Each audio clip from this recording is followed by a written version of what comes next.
नमस्कार मित्रों, welcome back to the channel the story Chhori. आप सभी का कहानी के अगले हिस्से में स्वागत है। अब तक आपने सुना सुदीप अक्टूबर की हल्की नमी वाली सुबह में बनारस घाट पर पहुंचकर यह समझने की कोशिश में था कि लोग बनारस के लिए इतने एक्साइटेड क्यों हैं, जहां वह पंडा नाई और वो माल बेचने वाले लड़कों को देखता है और उनसे मिलता है। फिर अगली सुबह घाट जाकर वह फिर से चित्रा से मिलता है, दोनों में बातें होती हैं और फिर दोनों ताज होटल की ओर जाते हैं जहां सुदीप रुका हुआ था।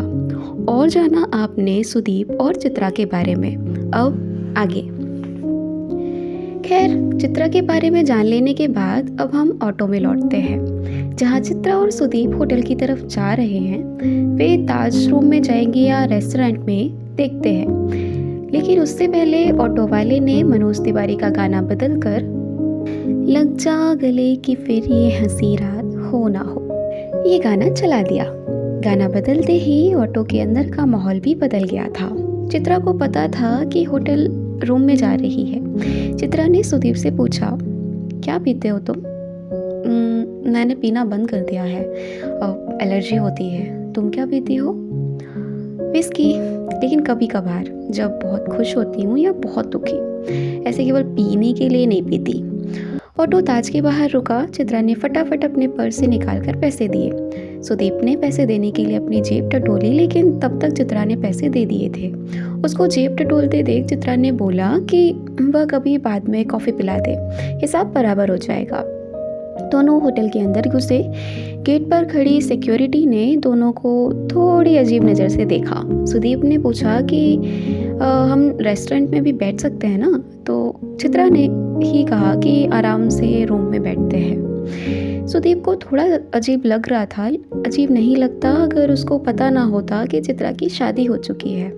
ऐसे तो लड़कियों के साथ रुकना सुदीप के लिए कुछ नया नहीं था। वैसे भी बहुत सी लड़कियां उसको मिलती थीं, वे उससे ज़्यादा उसके पैसे पे इंटरेस्टेड थी। ये बात सुदीप को बहुत अच्छे से पता थी।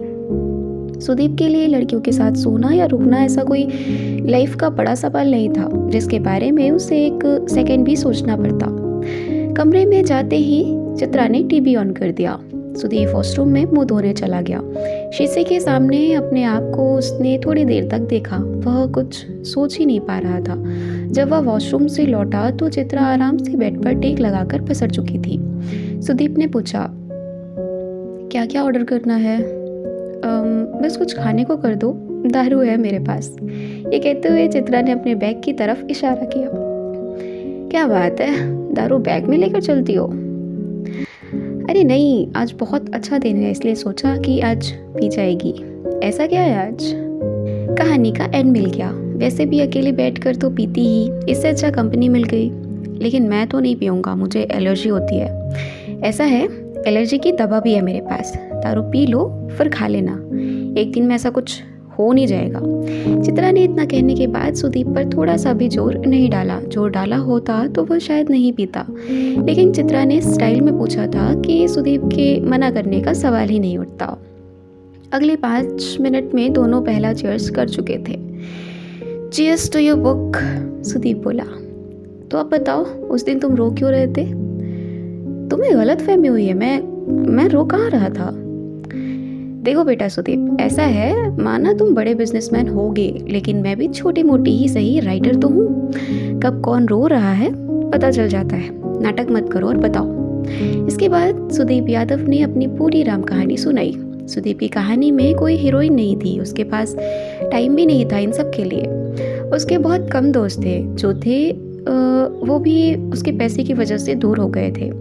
हालांकि कुछ दोस्त ऐसे भी थे जो हमेशा उसको ज़मीन पर रखते थे। जब भी उसको लगने लगता था कि उसने ज़िंदगी में बहुत नाम और पैसा कमा लिया है तो वह अपने सबसे करीबी दोस्त के पास जाता था और उसको बोलता था कि वो उसे गाली दे। सुदीप को पता था कि वह आसमान में है, लेकिन वह एक पाँव ज़मीन पर रखना चाहता था। इसलिए वह बड़ी बड़ी पार्टी में बोर होता था, क्योंकि 99% लोग जो उससे मिलते थे उसको अपना आइडिया बेचना चाहते थे।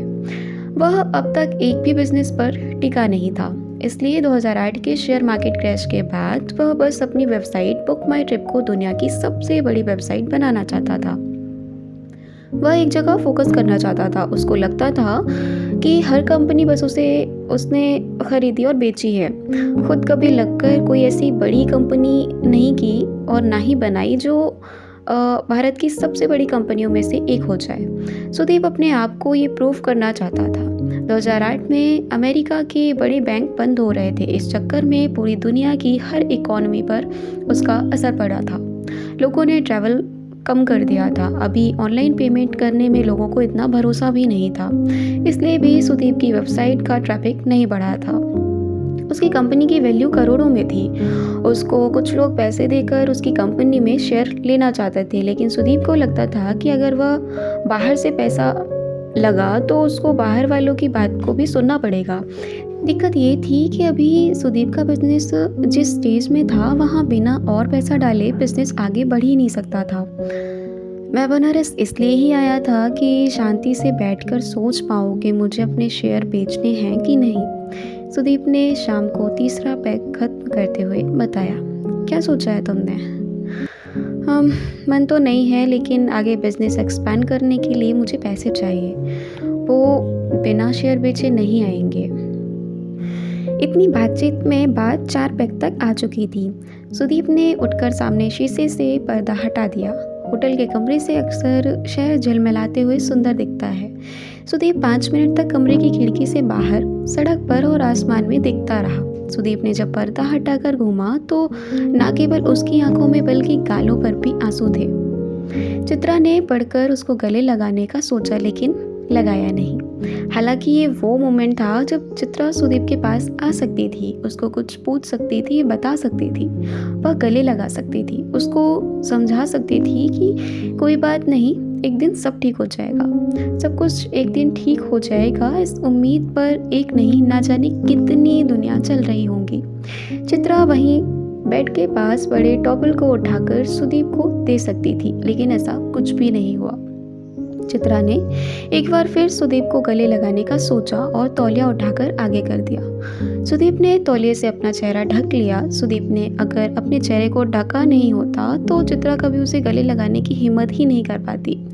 चित्रा ने सुदीप को गले से लगा लिया। सुदीप और चित्रा एक दूसरे को गले लगाए वैसे ही कुछ देर तक खड़े रहे। हम कुछ काम क्यों नहीं करते और एकदम वही काम क्यों कर लेते हैं, इसकी कोई ठोस वजह कभी किसी को पता नहीं चलती। एकदम हमारे अंदर वह कौन है जो बोल देता है कि रुको मत, आगे बढ़ो, कुछ नहीं होगा। हमारे अंदर वह कौन है जिसको हम बिल्कुल भी नहीं जानते। इसीलिए शायद कहा जाता है कि हमारे हाथ में कुछ भी नहीं है। हम सब लोग पहले से प्रोग्राम किए हुए वीडियो गेम का हिस्सा हैं, जो चाहे गेम जीते या हारे, एक दिन बोर होकर कोई हमारी पावर सप्लाई बंद कर देगा। इसके बाद बहुत देर तक सुदीप चुप नहीं हुआ। वह फफक फफक कर बच्चों जैसा रोता रहा। आसपास देखकर पता ही नहीं चलता कौन कितने आंसू लेकर भटक रहा है। हमें सामने वाले का सब कुछ पता होता है, बस आंसुओं का हिसाब किताब कोई नहीं करता। दुनिया आंसुओं का हिसाब किताब कर लेती तो जीना थोड़ा आसान हो जाता।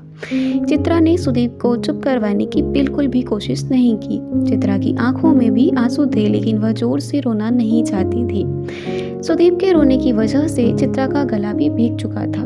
रोते हुए सुदीप की नाक वैसे ही बह रही थी जैसे सबकी बहती है। सुदीप को रोने के कुछ देर बाद एहसास हुआ कि वह ऐसे ही रो क्यों रहा है। कहानी में हीरो के रोने से कहानी कमजोर पड़ती है, नहीं तो हीरो।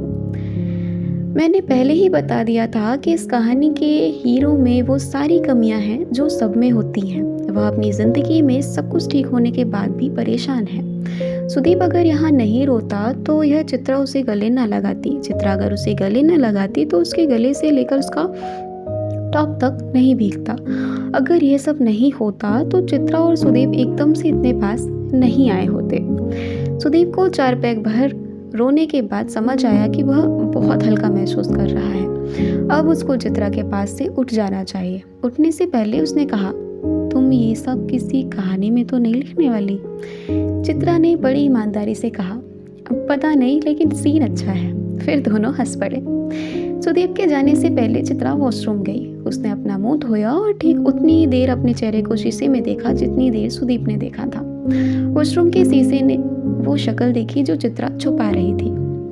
सुदीप अब तक बिल्कुल नॉर्मल हो चुका था। उसने टीवी अनम्यूट किया, वहाँ अनजाना अनजानी फिल्म का गाना तुझे बुला दिया चल रहा था। तुम किस लिए रो रही थी उस दिन? बस यार ऐसे ही, मेरी लाइफ में इतने बड़े टेंशन नहीं है तुम्हारे जैसे। फिर भी पति कैसा है तुम्हारा? बहुत अच्छा था मतलब 2 साल पहले डाइवोर्स हो चुका है। डाइवोर्स हो चुका है फिर रो क्यों रही थी? सुदीप ने हल्का सा मजाकिया अंदाज में पूछा। पति के लिए थोड़ी कोई रोता है यार। अच्छा पति नहीं मिला तो छोड़ दो, आगे बढ़ो, उसमें क्या है? लड़कियों के लिए इतना आसान होता है क्या ये सब? फिर रो क्यों रही थी? मुझे ऐसे ही रोना आ जाता है बिना किसी वजह के। पक्का? हाँ पक्का। कुछ खाने का ऑर्डर कर दो। खाना खाने के बाद बताना क्यों रो रही थी। चित्रा मना कर सकती थी कि उसे नहीं बताना कि वह क्यों रो रही थी, लेकिन फिर पता नहीं क्या सोचकर उसने कहा, कल सुबह सुबह घाट पर नाव में बताऊंगी। बोलो चलेगा तुम्हें? एक दिन में एक ही का रोना काफ़ी नहीं है। सुदीप तुरंत तैयार हो गया। सुदीप के मन में आया कि वह पूछे कि रात के 1 बज चुके हैं, वह इतनी रात अपने कमरे पर जाएगी? सुबह वह उसको कहाँ से लेगा? चित्रा इतना कुछ नहीं सोच रही थी। सुबह यहीं से चलेंगे कि तुम्हें होटल से लेना है? सुदीप ने पूछा।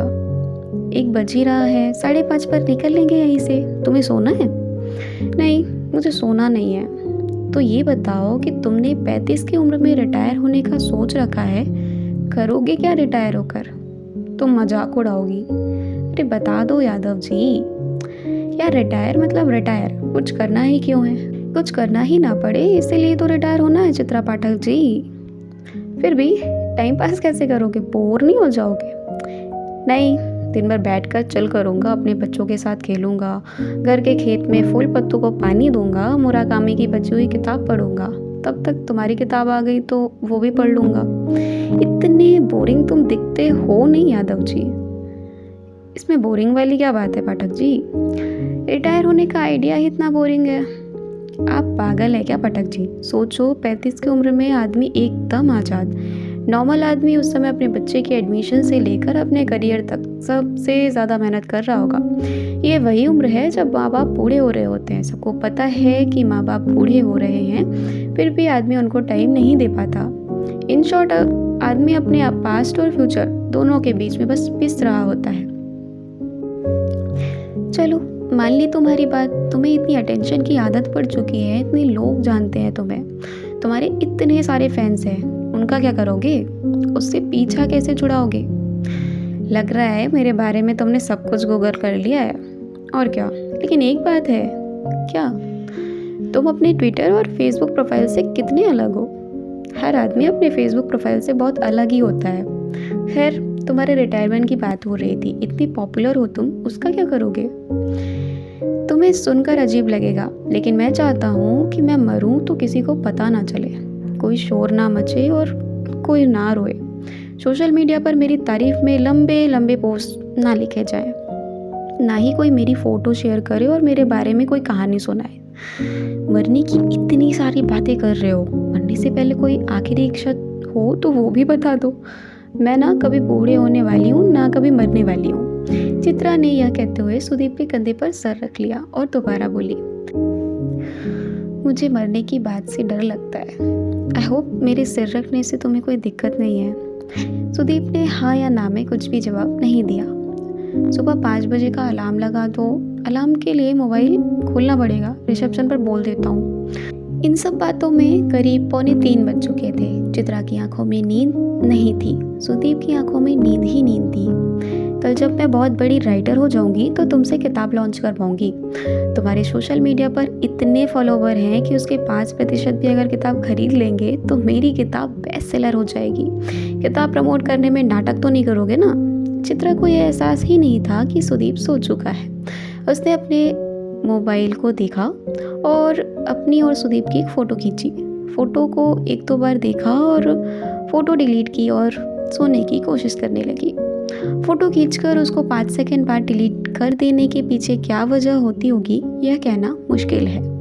कम से कम यह बात कहानी लिखते हुए मुझे समझ नहीं आई कि चित्रा ने ऐसा क्यों किया। चित्रा अपनी ज़िंदगी में जितना सुलझी हुई थी उस हिसाब से तो उसे फ़ोटो ही नहीं खींचनी चाहिए थी। वह कोई कॉलेज की लड़की तो थी नहीं जिसके मन में दुनिया को लेकर कोई कड़वाहट ना हो। खैर, कुछ बातें जो मुझे समझ नहीं आई मैं उसको वैसे ही इसलिए लिख दे रहा हूँ कि शायद पढ़ने वाले अपने हिसाब से कहानी बढ़ा घटा लेंगे। मुझे बस इतना पता है कि हर कहानी को ख़त्म करने के कई मौके आते हैं, लेकिन कभी किरदार तो कभी लेखक की ज़िद के आगे वे मौके फ्रीज हो ही नहीं पाते। किसी पल को फ्रीज कर लेने की नाकाम कोशिश होती रहनी चाहिए, क्योंकि हमें क्या बचाना था और क्या गंवाना था ये बात आखिर से पहले समझ ही नहीं आती। वह फ़ोटो डिलीट कर देने के बाद भी फोल्डर में थी। चित्रा ने उस फोटो को डिलीट वाले फोल्डर से दोबारा डिलीट करके उस फ्रीज मोमेंट को आज़ाद कर दिया। 11 अक्टूबर 2010 सुबह 6 बजे अस्सी घाट, बनारस। सुदीप और चित्रा को घाट पहुंचने में थोड़ी सी देर हो गई। इसकी वजह चित्रा नहीं थी, वह तो तुरंत ही तैयार हो गई थी, लेकिन सुदीप ने ही वॉशरूम में कुछ ज़्यादा टाइम लगा दिया। खैर, होटल से निकलते हुए सुदीप ने रिसेप्शन पर कार के लिए कहा तो चित्रा बोली कि पागल हो क्या, ऑटो से चलते हैं। दौड़ते भागते दोनों घाट पर पहुंचे। चित्रा ने पहले से ही एक नाव वाले को फिक्स कर रखा था। जैसे ही दोनों नाव में बैठे एक बाबा आकर नाव में बैठ गए। हालांकि दोनों ने पूरी नाव बुक की हुई थी, लेकिन बाबा ने हिलने का नाम ही नहीं लिया। नाव वाले ने बाबा को 2-4 बनारसी गालियां भी दी, लेकिन सुदीप ने नाव वाले को इशारा किया कि बाबा को साथ चलने दिया जाए।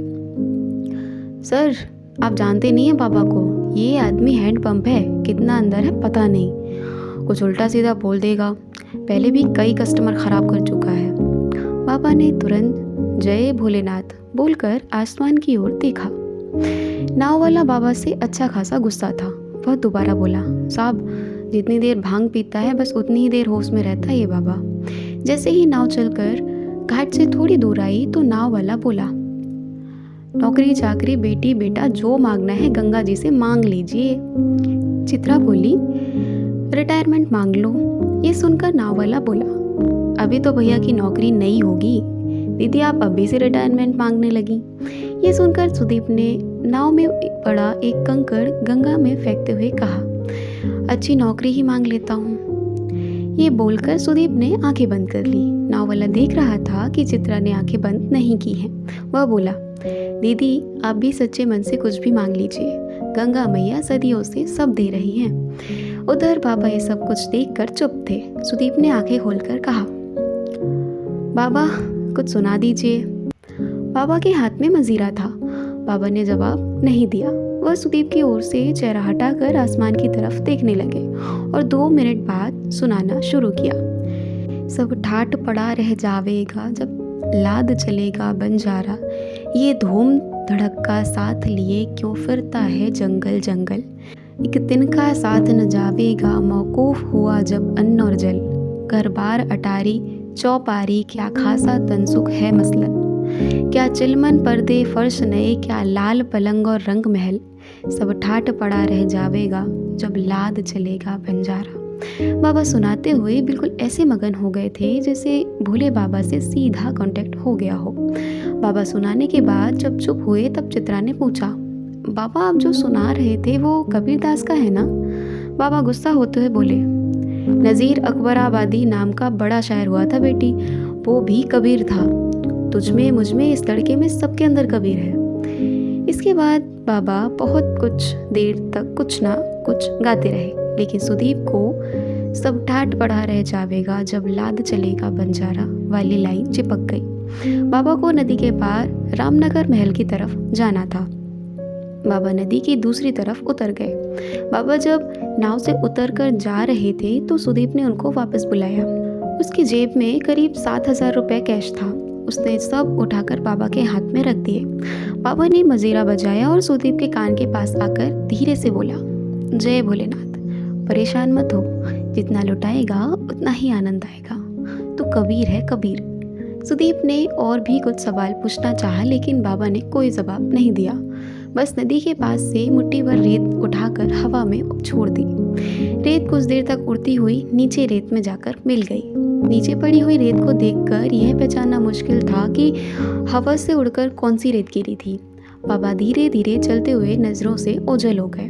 हवा में रेत के मिलने और फिर से रेत में मिल जाने के हज़ारों मतलब हो सकते हैं। जैसे कि हर आदमी एक दिन रेत ही बन जाएगा, रेत जिसमें बैठकर लोग ज़िंदगी के बारे में बात करेंगे। सुदीप को अपना मतलब तब भी नहीं मिला था। नाव वाला बोला, क्या सर, ये पापा कुछ भी बोलता है, आपको इतने पैसे देने नहीं चाहिए थे। सुदीप कुछ नहीं बोला। चित्रा ने भी यही बात कही कि तुम पागल हो क्या, इससे अच्छा तो किसी अनाथालय में पैसे दे देते। चित्रा यार प्लीज़। सुदीप ने चित्रा को चुप रहने का इशारा किया। इसके बाद चित्रा ने कुछ भी बोलना ठीक नहीं समझा। सुदीप अभी तक नदी के किनारे वाली रेत को देख रहा था। सूरज अब तक ठीक से उग चुका था। सुदीप कभी घड़ी नहीं पहनता था, इसलिए उसने नाव वाले से टाइम पूछा। नाव वाले ने बताया कि करीब 7:30 बज चुके हैं। थोड़ी देर हो गई, सुदीप बोला। बनारस में किसी बात के लिए कभी देर नहीं होती, चित्रा ने स्टाइल मारते हुए कहा। देर नहीं हुई तो ये बताओ कि तुम्हें लाइफ में चाहिए क्या? छोड़ो यार, तुम भी कहाँ इतना बड़ा सवाल लेकर बैठ गए। नहीं बताना। अरे बताओ। ऐसे कैसे नहीं बताना, बताओ। सुदीप के बार बार पूछने पर चित्रा ने आखिर बता ही दिया।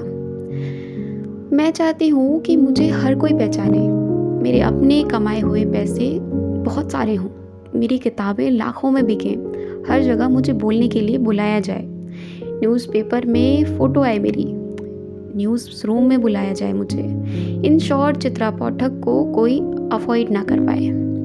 तो Chitra madam rich and famous page 3 celebrity होना चाहती हैं। हाँ, ऐसे ही समझ लो।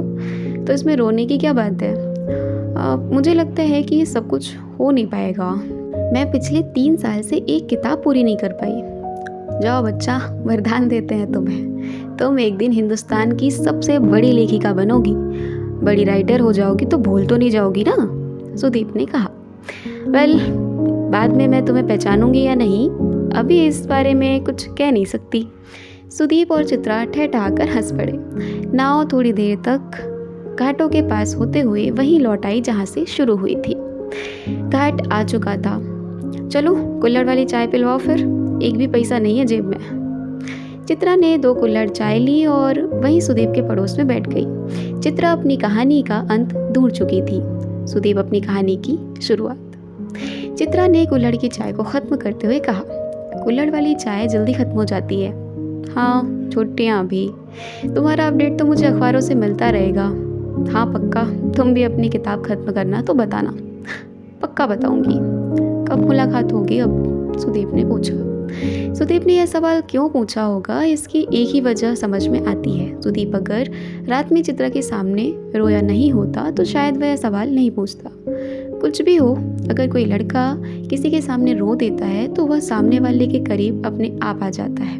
लड़कियों के साथ भी शायद ऐसा ही होता हो। साथ रोना साथ हंसने से ज़्यादा बड़ी चीज़ है। चित्रा ने कहा, तुम्हारे पास इतना टाइम कहाँ होगा? मैं तुम्हें कॉल कर सकता हूँ? नहीं, मत करना। चित्रा ने दूसरी कुल्हड़ वाली चाय लेते हुए कहा, लेकिन फिर उसके बाद जोड़ा, हाँ अगर किसी दिन बहुत उदास होना तो कॉल करना। तुम उदास होगी तो क्या करोगी? मुझे नहीं मालूम, तुम बिज़ी हो, तुम्हें परेशान तो नहीं करूँगी। यह वो पल था जब सुदीप को पहली बार अपनी ज़िंदगी से नफ़रत हुई। क्यों था वह इतना बिज़ी? क्यों उसके पास किसी भी चीज़ के लिए बहुत कम टाइम था? क्यों उसको अपने 35 साल होने की जल्दी थी? हम लाइफ में इतना बिज़ी होकर क्या ही उखाड़ ले रहे हैं? लाइफ में अगर कुछ उखाड़ लेने लायक है तो वो है फुर्सत। ये वो पल था जिसमें सुदीप को कोई बड़ा फैसला लेना था। तुम्हारा जिस दिन रोने का मन करे उस दिन कॉल कर लेना, मैं आने की पूरी कोशिश करूँगा। देखो करोड़पति इंसान, एक कुल्हड़ वाली चाय का इतना एहसान मत मानो। वैसे भी मेरी लाइफ तो हैपनिंग होने वाली है। तुम्हारा कभी रोने का मन करे तो तुम कॉल कर लेना, ठीक है? ये घटिया सी तसल्ली कि जब भी तुम्हें अकेला लगे तो मैं हूँ, शायद इस दुनिया की सबसे बड़ी तसल्ली है। दुनिया में इतना कुछ है करने को, फिर भी आदमी अकेला हो जाता है। प्यार की कहानियाँ इसीलिए प्यार करने वालों के मरने के बाद भी जिंदा रहती हैं, क्योंकि उनके अंत में उम्मीद हो ना हो, लेकिन उनकी शुरुआत एक सुई की नोक जितनी उम्मीद से होती है। चलें? चित्रा और सुदीप ने एक साथ कहा। थोड़ी देर में दोनों ने साथ साथ सुना। सुदीप ने अपनी सबसे छोटी उंगली से चित्रा की सबसे छोटी उंगली को गले लगाया। दोनों उंगलियां मिलकर खुश हुई और थोड़ा रोई भी। चित्रा की उंगली ने सुदीप की उंगली से पूछा, अब कब मिलना होगा? सुदीप की उंगली ने कहा, पता नहीं। चित्रा की उंगली ने सुदीप की उंगली को ऊपर से नीचे तक छूकर कहा, पता करके बताओ। कोई किसी को छोटी उंगली जितना भर भी सही से छू ले तो सब कुछ कितना आसान हो जाए। छूना जब केवल छूने के लिए हो, कहीं पहुंचने के लिए नहीं। जब शरीर एक दूसरे पर चढ़ाई करने के लिए नहीं बल्कि एक दूसरे की धूल साफ करने के लिए हाथ बढ़ाएं। तन की धूल साफ करने के लिए दुनिया में कितना कुछ है, मन की धूल की दुनिया में कोई औकात ही नहीं। क्या हम ऐसा कर सकते हैं कि साल में कम से कम एक बार मिलें? सुदीप ने पूछा। बहुत ही खराब आइडिया है, चित्रा ने कहा। 2 साल में एक बार? उससे भी खराब प्लान है, चित्रा ने कहा। छोटी उंगलियां एक दूसरे में उलझी हुई उदास थी। गंगा बनारस तक आते आते ठहर जाती है ताकि उसके पड़ोस में बैठे लोग भी ठहर सके। हम तब मिलेंगे जब या तो बहुत खुश हो या फिर बहुत उदास, चित्रा ने कहा। ऐसे तो शायद कभी मिलना ही ना हो। प्लान नहीं करते हैं सुदीप, मिलना होगा तो मिल लेंगे। चलो ये भी ठीक है। फ्लाइट कितने बजे की है तुम्हारी? 5:30। और तुम्हारी? 6 बजे। चलो एक काम करता हूँ, एयरपोर्ट पर साथ चलते हैं, मैं तुम्हें होटल से ले लूँगा। तुम मुंबई जा रहे हो? हाँ, तुम बोलो तो दिल्ली से होते हुए चला जाऊँ। फ्लर्ट तुम पर बिल्कुल भी सूट नहीं करता। चित्रा घाट से उठ गई। दोनों वहाँ से चल दिए। पास पड़ा कुल्हड़ कूड़ेदान में छलांग लगाकर टूट गया और टूटकर दोनों कुल्हड़ एक हो गए। गंगा जी ने दोनों को अस्सी से जाते हुए देखा। पिज़्ज़ेरिया के वेटर ने दोनों को एक साथ देखकर हवा में आंख मारी। 11 अक्टूबर 2010 शाम 4:30 बजे बनारस एयरपोर्ट। सुदीप के हाथों में मुराकामी की वही किताब थी जो चित्रा ने उसे एक दिन पहले दी थी। चित्रा वहीं सुदीप के साथ बैठी हुई थी।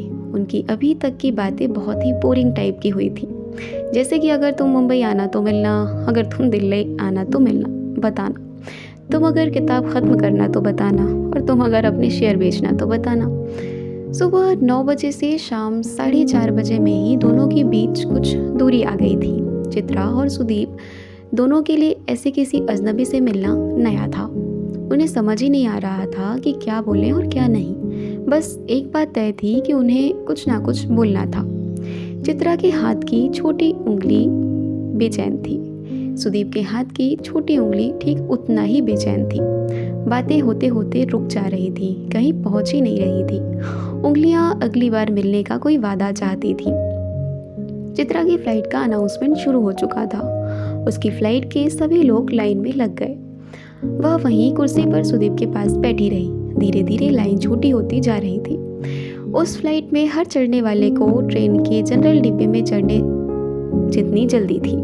लाइन में जब बस 2-3 लोग बचे तो सुदीप ने कहा, फ्लाइट छोड़ ही रही है तो मुंबई चलो साथ में। मुंबई आकर क्या करूँगी? थोड़ा रो लेना, फिर कभी आऊँगी। चित्रा ने सुदीप की शर्ट के धागे को हटाते हुए कहा।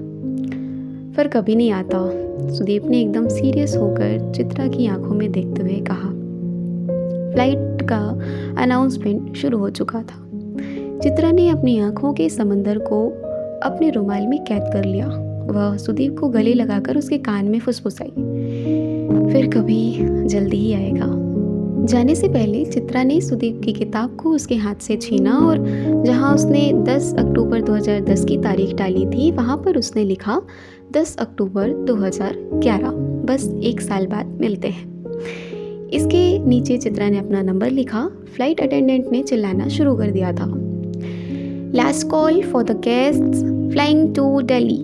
चित्रा ने चलना शुरू किया। सुदीप ने चित्रा के लिखे हुए अक्षर को छूकर देखा। सुदीप की छोटी उंगली अब खुश हुई।